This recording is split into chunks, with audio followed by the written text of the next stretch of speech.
गांव के बाहर एक पुरानी हवेली थी जिसके बारे में कई भूतिया कहानियां प्रचलित थीं। लोग कहते थे कि वहां रात में अजीब अजीब आवाजें आती हैं और जो भी वहां गया वो कभी लौट कर नहीं आया।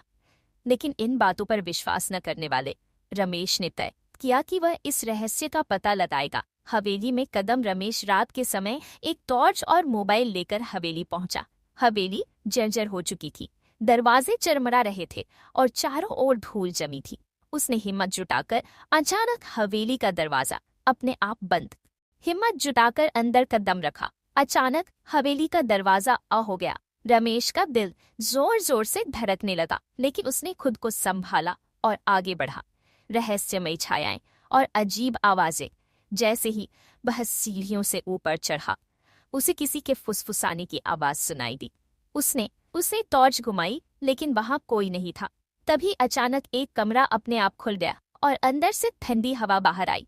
रमेश ने हिम्मत करके अंदर झांका तो उसे एक पुरानी डायरी पड़ी मिली। डायरी का रहस्य। डायरी खोलते ही रमेश को पता चला कि यह हवेली किसी राजा की थी जिसने अपनी एक नौकरानी पर अत्याचार किए थे। वह नौकरानी आत्महत्या कर चुकी थी और तभी से उसकी आत्मा हवेली में भटक रही थी। जो भी यहाँ आता वह उसे अपना दर्द सुनाने की कोशिश करती, लेकिन डरकर लोग भाग जाते थे। मुक्ति रमेश को सब समझ आ गया।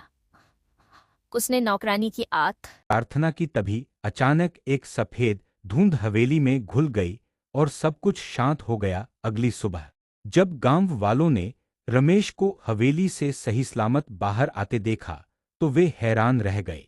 उस दिन के बाद से हवेली में कभी कोई अजीब घटना नहीं घटी। गांव वालों को समझ आ गया कि असली भूत डर नहीं,